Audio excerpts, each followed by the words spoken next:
위해서라면 난 슬퍼도 기쁜 척할 수가 있었어. 널 위해서라면 난 아파도 강한 척할 수가 있었어. Halo, selamat sore teman-teman semua peserta kuliah kajian media global. Sesuai dengan janji kita minggu kemarin, bahwa minggu ini kita akan bercerita tentang bagaimana produksi budaya dan kemudian budaya produksi muncul di dunia dan apa kaitannya itu dengan globalisasi dan bagaimana peran media di dalamnya. Nah, Anda sudah melihat di judul kita, saya memang sengaja memanjang budaya K-pop ya, para artis K-pop untuk menunjukkan betapa eskalasi budaya dan produksinya itu sudah begitu luar biasa hari ini.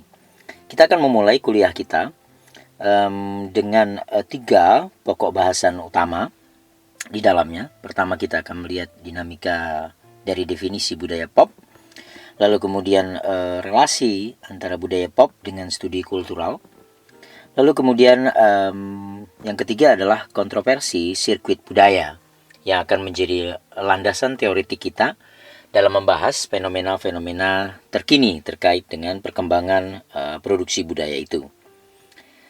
Maksud saya dengan kuliah ini adalah kita tidak sekedar membicarakan tentang baik itu Bollywood, baik itu K-pop maupun budaya-budaya dari Jepang yang diintrodusir ke negara kita hanya sebatas sebuah fenomena, tetapi ingin melihatnya dari lanskap teoretik yang unik dan menarik. Pertama, kita akan membahas tentang definisi budaya pop. Kita akan mengambil dari pemikiran John Storey. Bukunya tentang budaya pop bercerita tentang ada 6 definisi budaya pop. Pertama, budaya pop itu selalu menyangkut tentang hal yang populer. Kemudian budaya pop itu menyangkut tentang situasi antitesis dari sebuah budaya tinggi kepada budaya tinggi maksudnya. Kemudian yang ketiga, budaya pop itu menyangkut budaya massa. Kemudian yang keempat, budaya pop biasanya dikaitkan dengan sesuatu yang berasal dari rakyat dalam tanda kutip. Nanti kita akan bahas itu. Kemudian budaya pop juga dilihat sebagai sebuah alat hegemoni yang luar biasa dengan mengacu pada pemikiran Gramsci. Kemudian yang terakhir, budaya pop itu dilihat dengan perspektif postmodernisme. Jadi kalau teman-teman perhatikan pada 2 slide itu, masing-masing pembahasan dari 6 elemen dari definisi itu menunjukkan sebenarnya budaya pop adalah budaya yang tidak pernah bisa lepas dari media. Dan uniknya, budaya pop hari ini adalah menjadi sebuah fenomena globalisasi yang luar biasa. Nah, dalam konteks budaya pop itu, media menjadi sesuatu yang inheren di dalamnya. Kurang lebih tesis besar dari John Storey seperti itu. Kita bisa mendiskusikannya nanti atas 6 definisi ini. Lalu dengan proses 6 definisi itu, bagaimana kita mendefinisikan secara asumsi dan sementara tentang apa yang dimaksud dengan pop culture atau budaya populer. Pop culture didefinisikan sebagai kepercayaan dan nilai oleh perilaku dan nilai dan oleh pemahaman terhadap sejarah dan terhadap keberbedaan. Biasanya semuanya terkait aspek tersebut dimiliki oleh kelompok sosial tertentu. Jadi sebenarnya dia tidak pernah melepaskan diri dari logika budaya sebagai sebuah hasil dari produksi cipta karsa manusia, baik itu bersifat artefak pada level yang manifest dan pada aspek-aspek keterciptaan value atau nilai, sesuatu yang inherent di dalam kehidupan. Tapi sebenarnya budaya pop bermula dari kompleksitas konsep culture itu sendiri. Jadi culture adalah sebuah konsep yang sampai hari ini masih debatable. Dan saya pikir tidak perlulah kita terlalu banyak memperdebatkan juga konsep culture itu tadi. Nah, bagaimana proses perdebatan dan penelitian atas culture itu bisa dilihat dalam begitu dinamisnya tentang studi kultural. Di sana ada pemahaman struktural dan poststruktural, kemudian ada postmodern, kemudian ada feminisme, kemudian ada pendekatan Marxis, etnografi, dan lain sebagainya.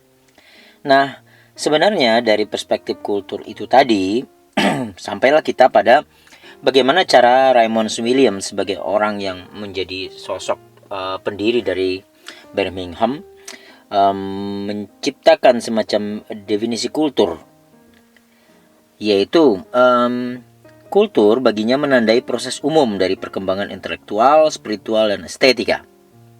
Yang kedua, kultur merujuk pada cara hidup tertentu, entah itu orang, periode, atau kelompok.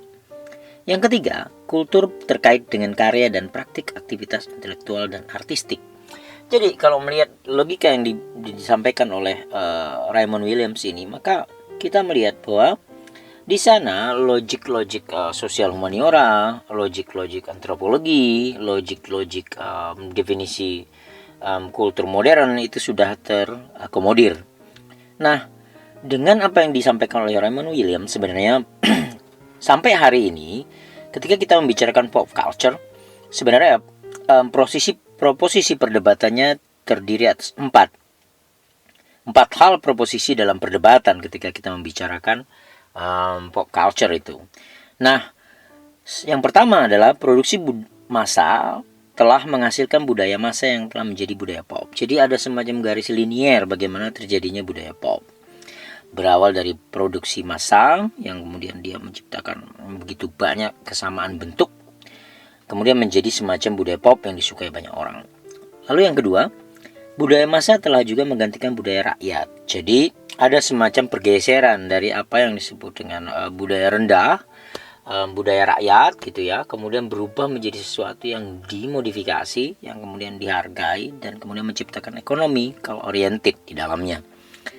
Kemudian yang ketiga, budaya massa didominasi oleh produksi dan konsumsi barang-barang material, bukan oleh seni-seni sejati dan hiburan masyarakat.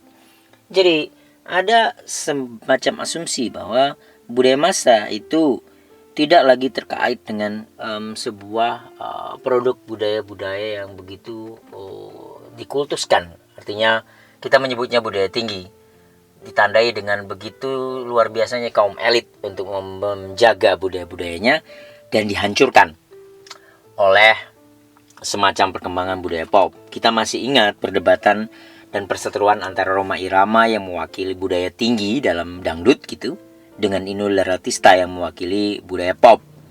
Anda bisa mengingat itu kembali. Kita sampai pada proposisi perdebatan terakhir, bahwa penciptaan budaya massa didorong oleh motif laba. Nah, inilah yang menjadi dasar dari komodifikasi budaya yang hari ini menjadi semacam magnet luar biasa yang membuat kapitalisme dan globalisme itu berkembang luar biasa di dunia. Teman-teman, itu adalah begitu banyak kontroversi dari cara mempelajari budaya dan pop culture. Sampailah kita pada bahasan terakhir di kuliah ini, yaitu terkait dengan sirkuit budaya. Saya mengambil dari buku Paul Duguay tentang Culture Production and Production of Culture. Dalam lanskap teoritiknya, Paul Duguay menjelaskan bahwa setiap kali produksi budaya dilakukan, maka minimal ada 5 elemen yang menarik di sana.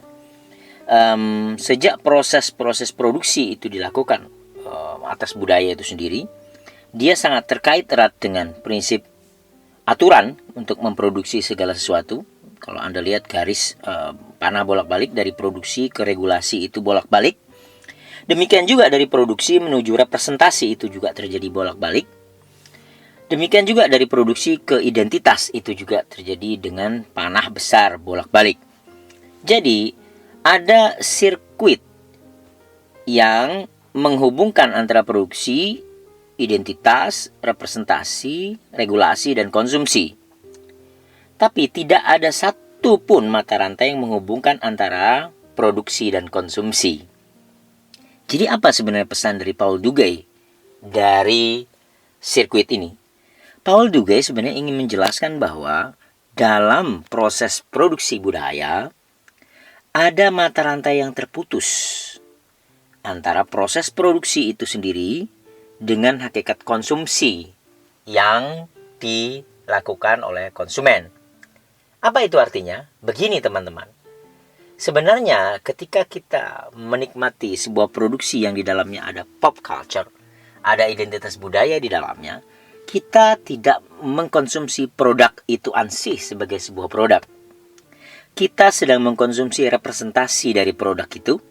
Kita sebenarnya sedang mengkonsumsi identitas dari produk itu yang dipengaruhi juga oleh regulasi atas produk itu. Jadi, contoh sederhananya adalah sebenarnya ketika kita sedang mengendarai sebuah produksi manufaktur yang sangat jelas, umpamanya katakanlah mobil BMW. Saat itu kita tidak sedang mengkonsumsi mobil sebagai sebuah mobil, tapi kita mengkonsumsi identitas sebagai orang yang kaya karena mengendarai BMW. Kita mengkonsumsi representasi yang menunjukkan bahwa kita berkelas dengan mengendarai BMW yang diatur oleh regulasi tertentu. Jadi, produksi-produksi masa pop culture yang tercipta itu sebenarnya sudah tidak bercerita tentang produknya itu sendiri. Tapi di dalam produk itu sudah ada identitas, sudah ada representasi yang difasilitasi oleh regulasi atas globalisasi seperti yang kita tahu hari ini.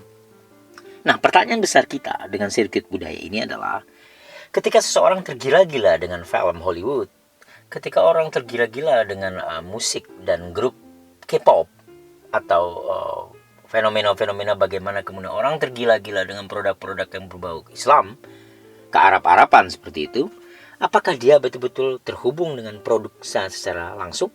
Atau dia sedang terhubung dengan identitas, dengan chauvinisme, sedang terhubung dengan rasa bangga, atau sedang terhubung dengan keyakinan bahwa dirinya memiliki representasi keimanan dan akan masuk surga, umpamanya sebagai contoh.